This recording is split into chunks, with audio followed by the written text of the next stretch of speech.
Boker Tov les filles, j'espère que vous êtes en pleine forme Bezrat Hashem. Alors aujourd'hui on va parler toujours dans la continuité en fait de Pessah, qu'Hachem nous donne les korotes, nous donne la joie, la sérénité pour accomplir en fait ces mitzvot avec beaucoup de satisfaction et beaucoup de gvura Bezrat Hashem. On va parler en fait de l'exclusivité de la relation que l'on se doit d'avoir avec Akadosh Baruch Hu. Il y a un point en fait qui a retenu très fort mon attention, c'est quand c'est marqué Ve'otzeti etrem mimitzraim liot lachem lelokim. Pour moi, c'est quelque chose en fait qu'on répète tout le temps, à tout moment. Ve'otzeti etrem meretz mitzraim liot lachem lelokim. Liot lachem lelokim, pas pour être la meilleure puissance des nations, pas pour être l'armée la plus extraordinaire et la plus efficiente, pas pour être entre Ben Hametzarim à la plage à Tel Aviv, liot lachem lelokim. Alors je sais que je suis assez virulente et assez incisive quand je dis ça, mais c'est très important de comprendre pourquoi on a joui et bénéficié de tous les miracles d'Akadosh Baruch Hu. C'est pour qu'il soit notre Dieu. C'est pour qu'on puisse rétablir sa gloire en fait dans le monde, sur le Ham Israël et sur l'humanité tout entière. Et ce point-là, si on arrive à l'intégrer et à comprendre qu'Akadosh Baruch Hu, il est Tov Umetiv, et s'il nous a sortis avec toute sa force et lui-même en personne, si on peut parler ainsi, alors c'est pour qu'on puisse l'avoir en tant qu'Akadosh Baruch Hu, l'avoir en tant que Dieu, donc le faire régner sur nous. Donc il y a plein de notions en fait qui se déchaînent, on peut le dire par rapport à ce point-là. C'est d'abord qu'on est des Ovdei Hachem. Donc si on a un Elohim, ça veut dire que nous on est des Ovdei Hachem. Donc ça veut dire qu'on est des serviteurs d'Akadosh Baruch Hu et qu'on ne choisit pas nous ce qu'on veut ou ce qu'on veut pas. Ou alors si on choisit parce qu'il y a le Inyan de la Prira, par un immense chesed, Akadosh Baruch Hu a voulu nous faire mériter par rapport à toute la multitude de mitzvot qu'il nous a ordonné de réaliser. Non seulement on se raffine, on se purifie, on s'élève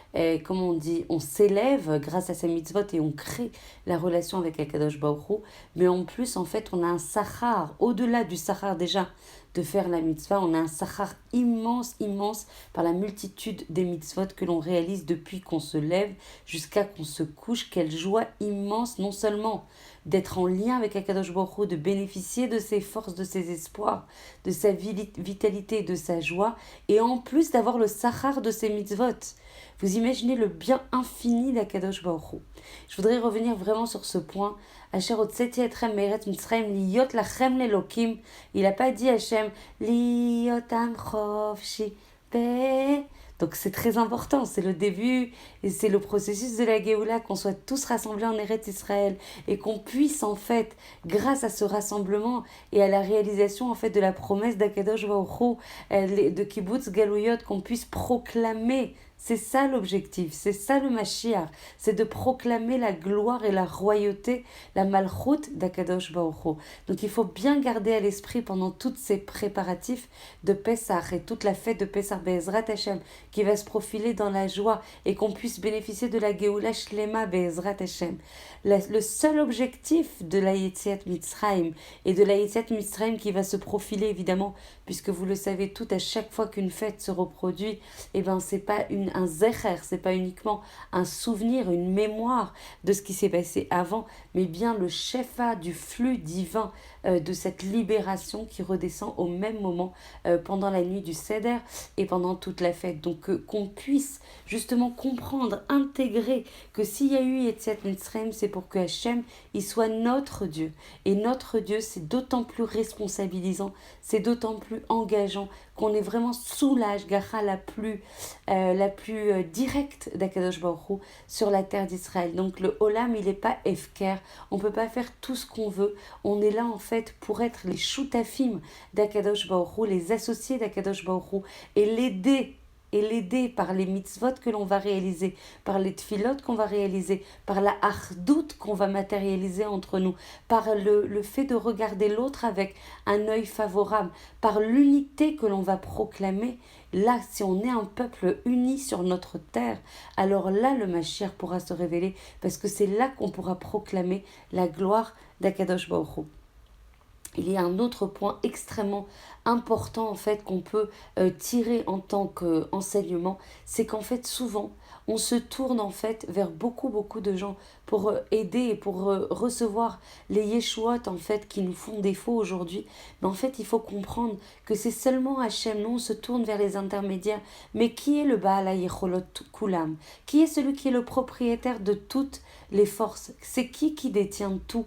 C'est qui a créé en fait toutes ces refouot avant d'envoyer l'eau à ses souffrances. C'est qui fait précéder toujours la refoua par rapport à la Maca? C'est Akadosh Baruch Hu. Donc quand on cherche à justement à voir les Yeshuot qui nous font défaut, plutôt que de se tourner vers une multitude de personnes, appeler Akadosh Baruch Hu de son cœur, comprendre que c'est exclusivement Akadosh Baruch Hu qui détient en fait toutes ses capacités à nous aider, et arrêter de diluer nos énergies en se recentrant sur des personnes qui ne sont que Bassar Vadam et qui reçoivent également le flux vis-à-vis d'Akadosh Baruch Hu.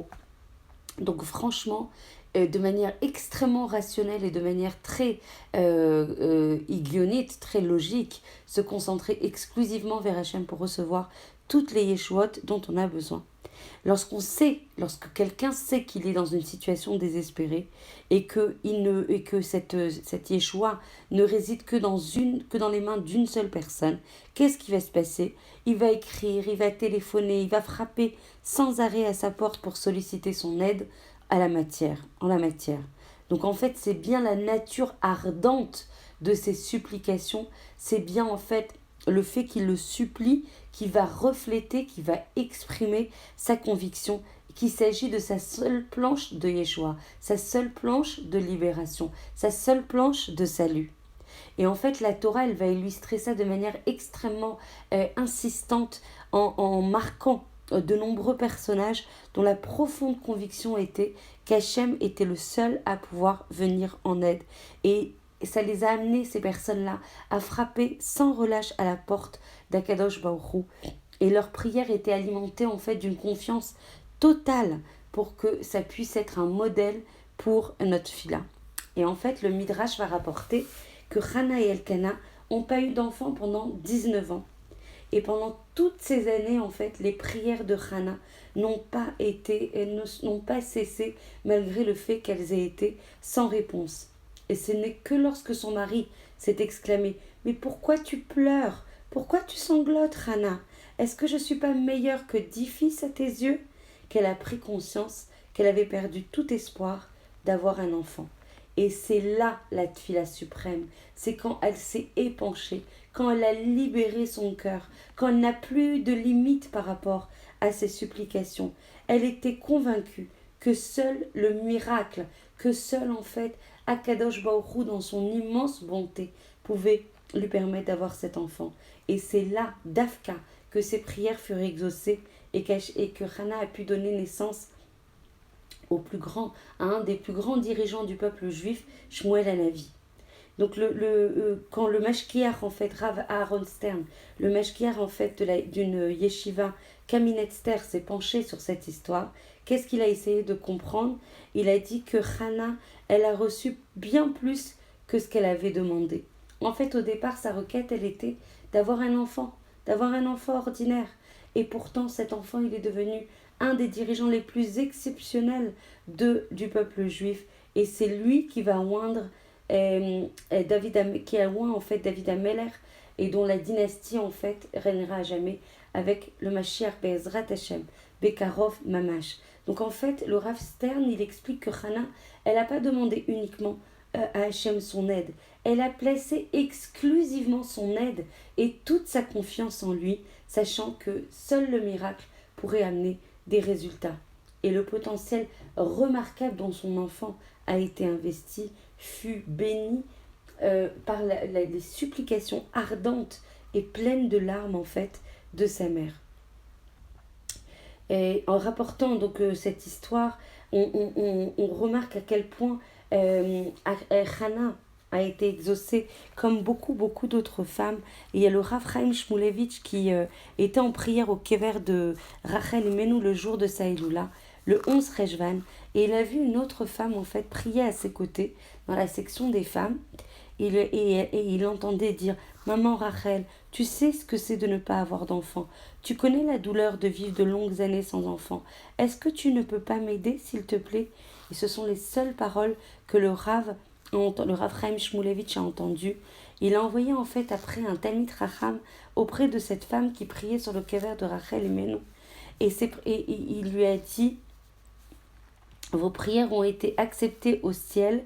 Vous aurez un garçon l'année prochaine et je souhaiterais être son tsandak à la Mila. Et c'est comme ça que ça s'est passé. Cette femme n'était pas une sainte, mais juste une simple personne qui avait le sentiment d'avoir besoin de quelque chose, que seul Hachem pouvait l'aider et qu'elle n'avait absolument aucun contrôle sur sa vie. Et sa supplique la concernait directement. Elle pria de tout son cœur et de toute son âme, et c'est vraiment ça qui fait la différence. En fait, dans cette fête de Pessah, dans cette fête de la Géoula, dans cette fête de l'attachement exclusif avec Akadosh Baruch Hu, il faut se recentrer sur Hachem. Il faut comprendre que la Yetziat Mitzrayim, c'est de faire ramener la gloire d'Akadosh Baruch Hu sur nous, sur notre famille, sur le Ham Israël et sur l'humanité tout entière. Quand on comprendra que c'est l'Iyot Lachem l'Elokim, qu'on doit être les Shutafim d'Akadosh Baruch Hu pour ramener la vérité dans ce monde et donc pour amoindrir le Sheker dans ce monde, alors on se tournera exclusivement vers Hachem. On concentrera toute cette filote vers Hachem. Dans le Nikayon de Pessah qui nous sollicite beaucoup, on ne demandera l'aide que d'Hachem pour être en joie dans la réalisation de ces mitzvot. On ne demandera l'aide que d'Akadosh Baruch Hu.